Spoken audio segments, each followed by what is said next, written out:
So where in the curriculum do you all now introduce the Civic Online Reasoning materials? Is it in seventh grade throughout all the years? Is it in social study classes or other classes?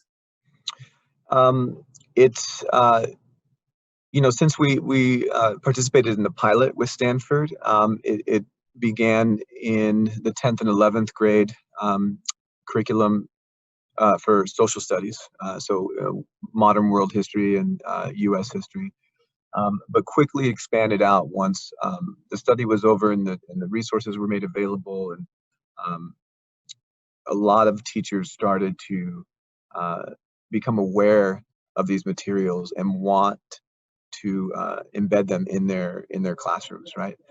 So anywhere from world language, culture classes to English literature classes. Um, the teacher interest in our district has been phenomenal. We really see a broad spectrum across the board of teachers wanting to implement this type of skills teaching, right? What advice are you giving to new teachers who are planning to use these materials in their classrooms? When people are just planning on getting started with this, do you have any go-to advice for them? Yeah, I think a couple of things. One, exploring the curriculum, it offers a way for you to self-assess, right? Where you're at with regards to um, understanding media and how it works, and helping to unpack some of your biases or your bad habits in terms of consuming online information. So that's the first thing I would suggest is really utilize this as an opportunity to take a look at your own practices, right? In terms of where you get your information, how you assess for credibility, like when you share information and how you engage online. Um, I think the second thing is what I always suggest to educators is that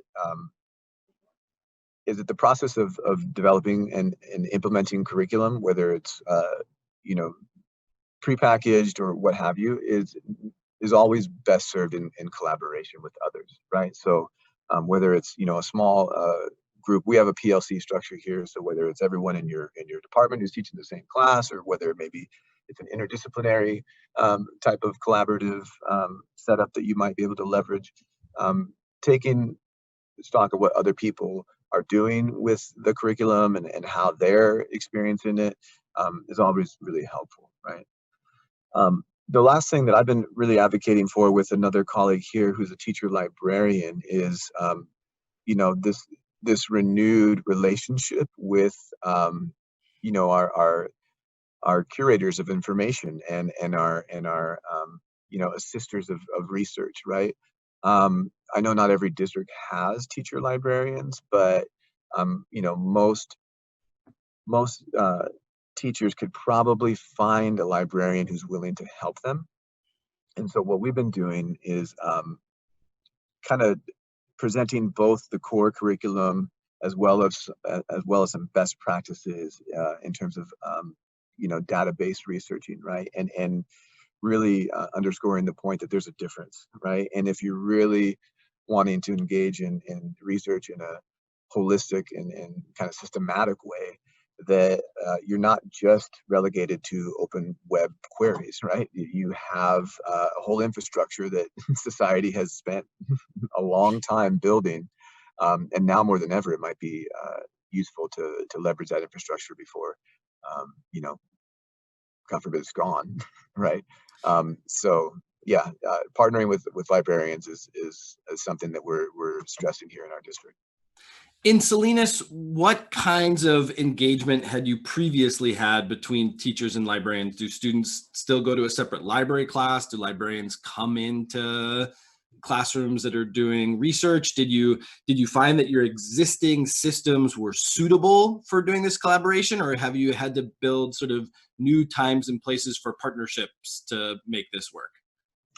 I think both, right? I think having teacher librarians in our high schools, at least, and then having a district that sees value in purchasing licenses for online databases for teachers and students to use. The infrastructure was there. I think what COR brought to our forefront is that we're not maybe necessarily taking as much advantage of that infrastructure as we can be, um, especially when our clientele is demanding that this is what we want, right, in terms of education. So I think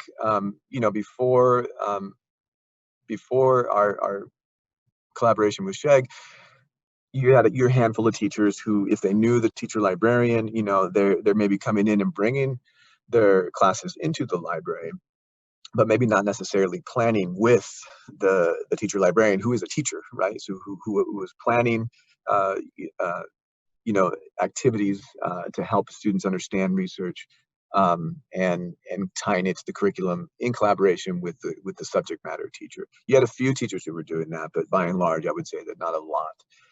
And so that's one of the things that we want to kind of see increase in its practice across our district.